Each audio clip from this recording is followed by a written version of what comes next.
अस्सलाम वालेकुम स्टूडेंट्स। बेटा आज का जो हमारा टॉपिक है वो है ब्लैक बॉडी और हम अपने इस टॉपिक का स्टार्ट करेंगे क्वेश्चन से what is a black body. Black body actually है क्या? आपने अक्सर देखा होगा when you heat a piece of a metal it start to glow. जब हम मेटल को हीट अप करते हैं तो वो अपने अंदर से रेडिएशन इमिट कर रहा होता है और आमतौर पर जो रेडिएशन इमिट हो रही होती हैं वो ऑरेंज कलर की, इस तरह से कोई मेटल बहुत हीट अप होगा तो वो ऑरेंज कलर होगा, yellowish colour, bluish colour, dark, वो अपने अंदर से लाइट इमिट कर रहा होता है एक्चुअली। और वो जो लाइट इमिट हो रही होती है उस बॉडी के अंदर से वो आपके पास कहलाती है ब्लैक बॉडी रेडिएशन। तो इसका मतलब ये कि जो मेटल का जो पीस है उसको हम क्या कहेंगे, हम कंसीडर करेंगे लाइक अ ब्लैक बॉडी।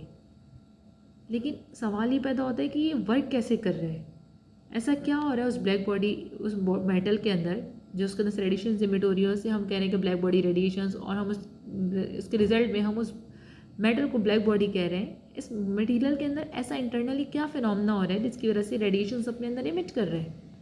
ये जो कलर लाइट कलर नज़र आ रहा है, हमें नज़र आ रहा है ऐसा क्या हुआ कि हमें रिजल्ट मिल रहा है। अच्छा, इससे पहले कि हम ये पूरा डिटेल पढ़ें, हमें एक फिनोमेना की ज़रूरत पड़ेगी समझाने के लिए, जिसको आगे हम इसी ब्लैक बॉडी को टॉपिक को समझाने के लिए हमें नीड है, तो मैं यहाँ पे वो एक्सप्लेन कर रही हूँ। आपको पता है कि जैसे लाइट सोर्स हमने एक ली, लाइक हमने एक टॉर्च ली है, एक बल्ब है, वो अपने अंदर से लाइट एनर्जी रिलीज़ करेगी, निकालेगी सोर्स, और वो लाइट जो है वो हमारे पास इलेक्ट्रोमैग्नेटिक रेडिएशन है जो ऑसिलेट कर रही होती है। आपको पता है इलेक्ट्रोमैग्नेटिक कंपोनेंट होते, इलेक्ट्रोमैग्नेटिक फील्ड जो दो कंपोनेंट लाइट के, एक इलेक्ट्रिक कंपोनेंट होता है और एक मैग्नेटिक, और ये ऑसिलेट कर रही होती है इलेक्ट्रिक और मैग्नेटिक कंपोनेंट। और अगर हमने इसके रास्ते में, पाथ में हमने एक चार्ज रख दिया, अब जब वो चार्ज, ये इलेक्ट्रोमैग्नेटिक रेडिएशन जाएगी तो एक्चुअली एनर्जी ट्रांसफ़र करेगी इस चार्ज को। जब इस चार्ज को एनर्जी ट्रांसफ़र करेगी तो एनर्जी लेकर यहाँ से इलेक्ट्रोमैग्नेटिक रेडिएशन से, तो ये एनर्जी अब्जॉर्ब करके ये चार्ज भी क्या करना शुरू कर देगा, ऑसिलेट करना शुरू कर देगा। तो इसका मतलब ये कि चार्ज भी सोर्स बन रहा है। सोर्स मतलब जो किसी चीज़ को प्रोड्यूस कर रहे हैं, चार्ज भी सोर्स बनेगा। जब चार्ज ऑसिलेट करेगा तो ये अपने अंदर से भी जनरेट करेगा इलेक्ट्रोमैग्नेटिक रेडिएशन। अब देखिए लिंक देखें, लाइट है, इलेक्ट्रोमैग्नेटिक रेडिएशन है, रास्ते में जो चार्ज पड़ा हुआ है उसने एनर्जी गेन की और उसने अपने अंदर से भी क्या रिलीज़ की, इलेक्ट्रोमैग्नेटिक रेडिएशन। इस चीज़ को अपने जहन में रखिएगा, माइंड में रखिएगा। आगे हमने ब्लैक बॉडी के अंदर ही इसको अप्लाई करना है। ये जो एकदम अचानक से हम इलेक्ट्रोमैग्नेटिक रेडिएशन का एक्सप्लेन कर रहे हैं कि जब लाइट से इलेक्ट्रोमैग्नेटिक रेडिएशन है वो electric and magnetic component travel कर रहे हैं। जब एक पार्टिकल, कोई चार्ज पार्टिकल है, जब वो एनर्जी गेन करेगा तो वो भी ऑसिलेट करना शुरू कर देगा। जब चार्ज ऑसिलेट करता है तो अपने अंदर से इलेक्ट्रोमैग्नेटिक रेडिएशन प्रोड्यूस करेगा, रिलीज़ करेगा। अगर ये हमें नहीं पता तो आपको पता है जब चार्ज ऑसिलेट कर, चार्ज मूव कर रहा है तो इलेक्ट्रिक फील्ड होती है और उसके अराउंड मैग्नेटिक फील्ड, और जो दोनों एक दूसरे के क्या है, परपेंडिकुलर है। तो चार्ज मोशन में होगा तो इलेक्ट्रिक और मैग्नेटिक फील्ड प्रोड्यूस होगी जो एक दूसरे के परपेंडिकुलर होगी। तो ये भी एक सोर्स है जो इलेक्ट्रोमैग्नेटिक फील्ड क्या कर रहा है, प्रोड्यूस कर रहा है। और इनिशियली क्या दी गई थी, इलेक्ट्रोमैग्नेटिक फील्ड यानी कि लाइट एनर्जी थी। तो जब ये चार्ज भी ऑसिलेट कर रहा है, इलेक्ट्रोमैग्नेटिक रेडिएशन रिलीज कर रहा है, तो इट्स मीन कि ये भी इन रिजल्ट आपके पास क्या मिल रही है, इमिशन ऑफ लाइट मिल रही है। ठीक है, एक लाइट जब किसी बॉडी पे पड़ती है तो तीन फिनोमेनाज होते हैं। When light meets a body, three things happen. The light number one can be reflected, या तो वो रिफ्लेक्टेड हो जाएगी, रिफ्लेक्ट कर जाएगी, लाइट पड़ी और मेटल पे पड़ के रिफ्लेक्ट कर गई। नंबर टू, या तो वो ट्रांसमिट कर जाएगी।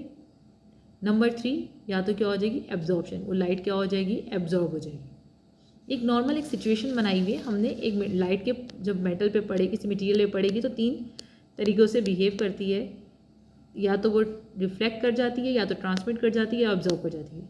एक परफेक्ट ब्लैक बॉडी वो बॉडी होती है जब उस पर लाइट पड़ती है तो ना तो रिफ्लेक्शन होती है, no reflection, no transmission, only totally जो लाइट होती है वो एब्जॉर्प्शन होती है। परफेक्ट ब्लैक बॉडी ऐसी बॉडी होती है जो तमाम के तमाम रेडिएशन को अपने अंदर क्या कर लेती है, एब्जॉर्ब कर लेती है। All light incident on the body is absorb, that is why we called such body a black body. जो ऐसी बॉडी जो तमाम के तमाम रेडिएशन को एब्जॉर्ब कर लेती है उसे क्या कहा जाता है, ब्लैक बॉडी कहा जाता है। अब क्या होता है, अब ये होता है कि कोई भी मटेरियल जो है वो किससे मिलके बना होता है, एटम से मिलके बना। लेट्स सपोज के कोई मेटल है जो एटम से मिलके बना हुआ है। अब होगा क्या, जब लाइट इस पर पड़ेगी तो ये जो लाइट इस पर पड़ेगी, चूँकि इस एटम के अंदर हमारे पास इलेक्ट्रॉन और प्रोटॉन दोनों हैं, इलेक्ट्रॉन, प्रोटॉन और न्यूट्रॉन है। जब लाइट पड़ेगी, light source electromagnetic radiation is actually energy, और जब लाइट पड़ेगी तो उसमें जो चार्ज होंगे वो चार्ज में क्या करेंगे, वो चार्ज ऑसिलेट करना शुरू कर देंगे। जब लाइट एनर्जी इस पर पड़ेगी तो ये चार्ज क्या करना शुरू कर देंगे, ऑसिलेट करना शुरू कर देंगे। अब जो एनर्जी थी आपके पास लाइट की, जब लाइट इस पर पड़ी थी, तो वो किस फॉर्म में मिल रही है, ये जब ये ऑसिलेट कर रहे हैं तो इनकी काइनेटिक एनर्जी क्या हो रही है, बढ़ रही है। तो जो एनर्जी जो लाइट की बढ़ रही है वो चार्ज अपनी काइनेटिक एनर्जी क्या कर रहे हैं, बढ़ा रहे हैं।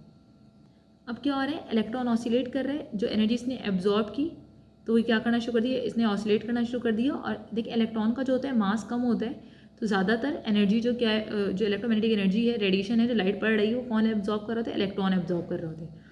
तो जिसके नतीजे में इलेक्ट्रॉन की काइनेटिक एनर्जी क्या हो जाती है, बढ़ जाती है, because all of you know that temperature is directly proportional to kinetic energy. जब काइनेटिक एनर्जी बढ़ेगी तो टेम्परेचर भी क्या हो जाएगा, बढ़ जाएगा, और बॉडी इस तरह से क्या हो जाती है, हॉट बॉडी हो जाती है, बॉडी क्या हो जाती है, गर्म हो जाती है। अब होगा क्या, जो अभी हमने पीछे पढ़ा था कि जब इलेक्ट्रोमैग्नेटिक रेडिएशन पड़ती है, मैग्नेटिक रेडिएशन के पड़ने के रिजल्ट में जो चार्ज रास्ते में पड़ा हुआ था, उस चार्ज ने क्या करते हैं, एनर्जी लेते हैं और वो खुद अपने अंदर से रेडिएशन को इमिट कर होते हैं। इन द सिमिलर वे जब मटेरियल पे, ब्लैक बॉडी पे एक लाइट पड़ती है तो वो ना तो रिफ्लेक्ट कर रही थी ना ट्रांसमिट, वो सारी की सारी एब्जॉर्ब कर रही होती है, जो अंदर के चार्ज पार्टिकल की एनर्जी क्या कर रही होती है, बढ़ा रही होती है। जब उनकी चार्ज पार्टिकल एनर्जी बढ़ी, उनका टेम्परेचर भी बढ़ रहा है, जैसे हमने पीछे देखा, तो वो चार्ज खुद एक सोर्स बनता है इलेक्ट्रोमैग्नेटिक रेडिएशन को प्रोड्यूस करने का। इसी तरह से यहाँ भी इलेक्ट्रोमैग्नेटिक रेडिएशन प्रोड्यूस होगी, जिसके नतीजे में वो जो मेटल का पीस था, जब उसको हमने हीटअप किया तो जो उसके एटम थे, जब उन्होंने इलेक्ट्रोमैग्नेटिक रेडिएशन एनर्जी एब्जॉर्ब की तो उन्होंने क्या करना शुरू कर दिया, ऑसिलेट करना शुरू कर दिया। उस मेटल के इलेक्ट्रॉन ने, वो इलेक्ट्रॉन ऑसिलेट करेंगे तो खुद भी सोर्स बन रहे हैं एक इलेक्ट्रोमैग्नेटिक रेडिएशन का। तो वो जब सोर्स बनेंगे तो वो कलर अब की फॉर्म में अपेयर होगा, जो ऑरेंज और येलो कलर आ रहा था वो इसी का रिजल्ट था। बड़ा इंपॉर्टेंट रिजल्ट आ रहा है, टेम्परेचर और काइनेटिक एनर्जी का डायरेक्ट रिलेशन है। जैसे जैसे टेम्परेचर बढ़ रहा है वैसे वैसे काइनेटिक एनर्जी क्या हो रही है, हमारे पास बढ़ रही है।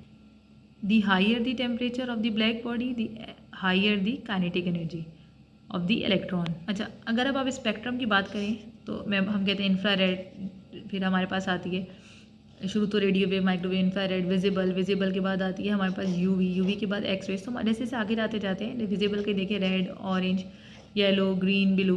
तो जैसे से हम आगे जाते जा रहे हैं हमारे पास वैसे वैसे एनर्जी क्या होती चली जाएगी, बढ़ती चली जाएगी।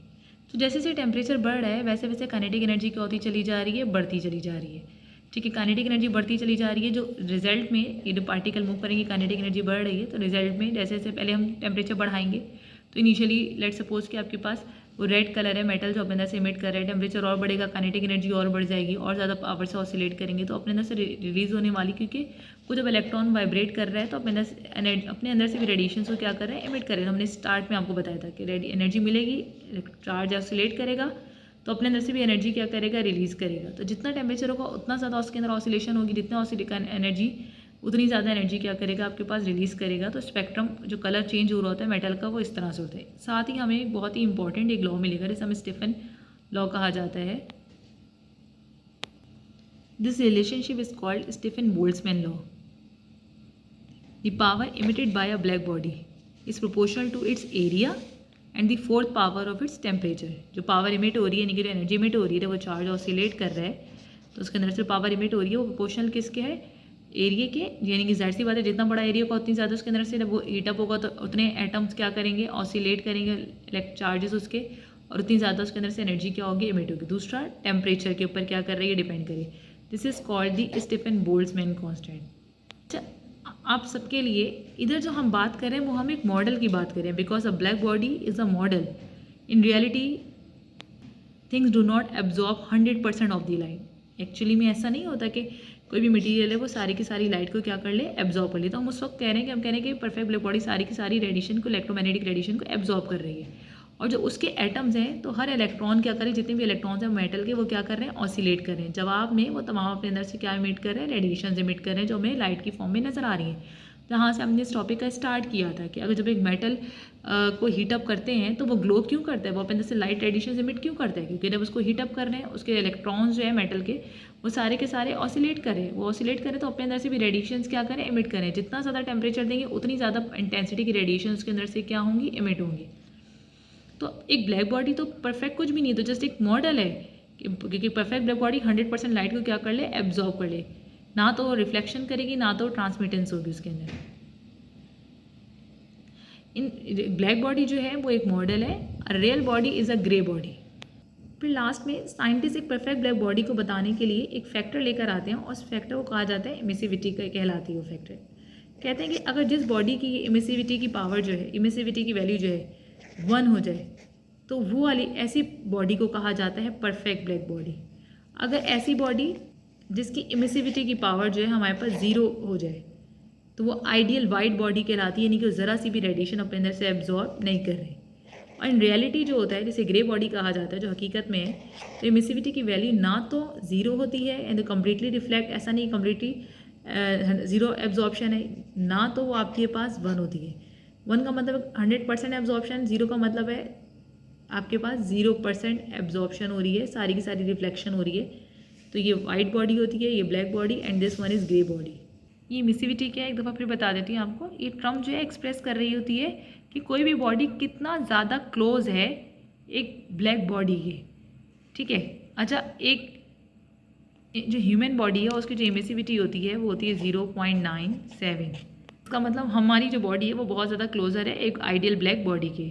तो हमारे अंदर से भी इसका मतलब रेडिएशन से इमिट होंगी, क्योंकि अभी तक जो हमने समझा है कि एक ब्लैक बॉडी तमाम रेडिएशन एब्जॉर्ब करती है और अपने अंदर से क्या करती है, इमिट भी करती है। हमारे अंदर से रेडिएशन इमिट होती हैं वो अमूमन इंफ्रारेड रेंज में हो रही होती हैं, इंफ्रारेड रेडिएशन की रेंज में हो रही होती हैं, जो हमें नज़र नहीं आती। इसी तरह से बहुत सारे, जैसे स्नेक है, कहते हैं कि वो इंफ्रारेड रेडिएशन को क्या कर लेता है, डिटेक्ट कर लेता है, जो एक ब्लैक बॉडी अपने अंदर से क्या कर रही होती है, इमिट कर रही होती है।